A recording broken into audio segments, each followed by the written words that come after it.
What's up, guys? Just wanted to show you real quick how to log in and how to navigate Ragnarok, just to take pressure off of later. So let's get started. First, when your installer finished, you should have a Talon RO client. If it's not on your desktop, it's in the folder, but we're just going to go search for it here. I'm going to type Talon RO, and it should have a raccoon on it.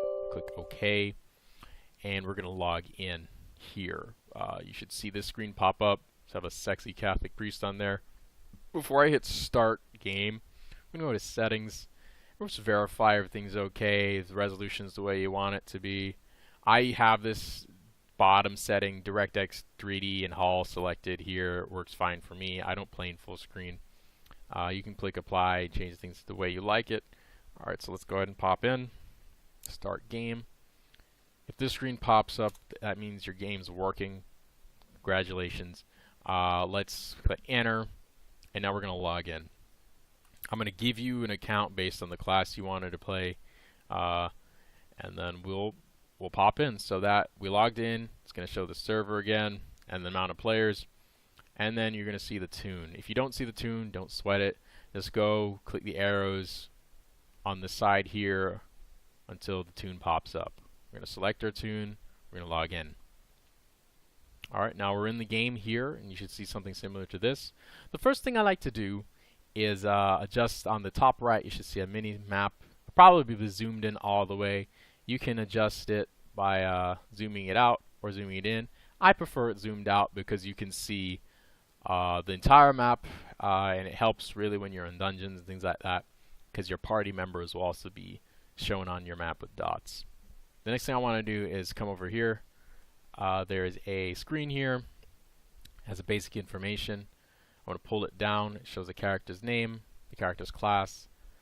It says Stalker. No, it's not your ex-girlfriend. Stalker is a advanced rogue.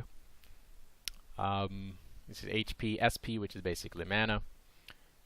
Options here will pop up. You can adjust the sound. You can turn to toggle on and off the background music and the sound effects.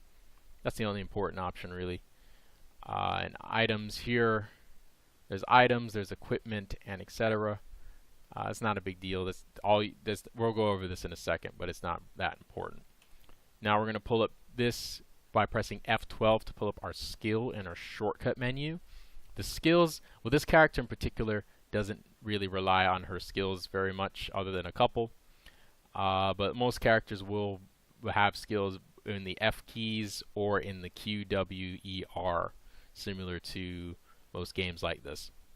For her, the only thing we really need to worry about for her in all physical classes, the first thing you want to know is one of your items here is called either a Berserk potion, or it's going to look similar, called an Awakening potion. We want to use that one, so I'm going to go ahead and click it. It's going to give us a temporary boost of attack speed for about 30 minutes or until you die, and that is going to help you significantly with damage and DPS. So I will go ahead and recommend that. There's other buffs here that all your buffs will show up under your minimap. Her only other buff is a skill called Preserve.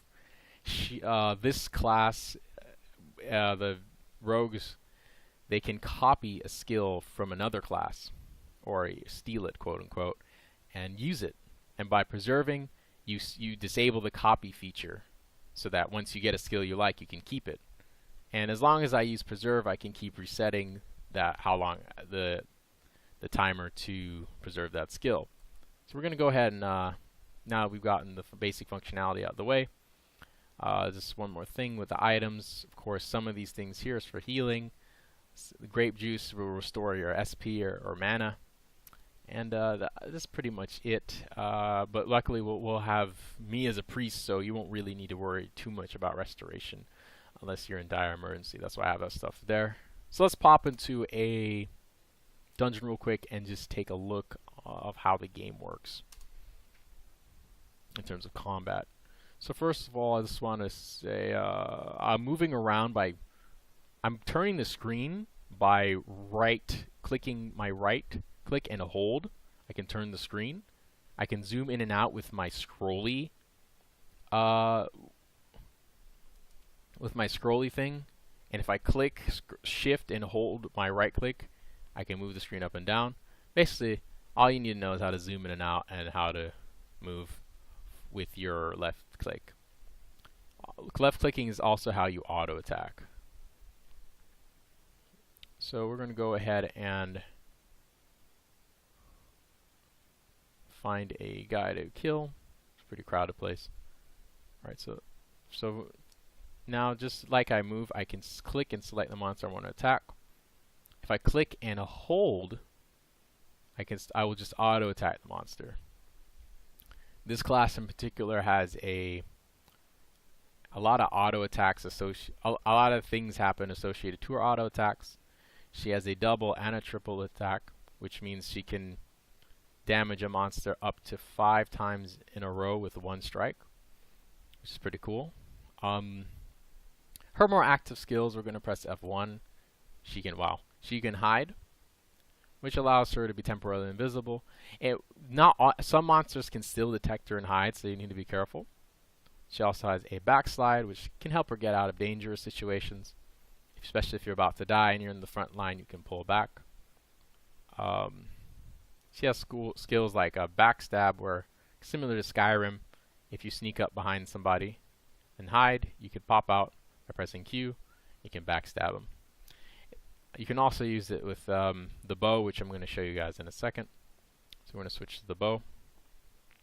The bow it's nice because now we're at a range, making us even safer. And we can combine that. We can combine our backsliding with the bow to widen the gap.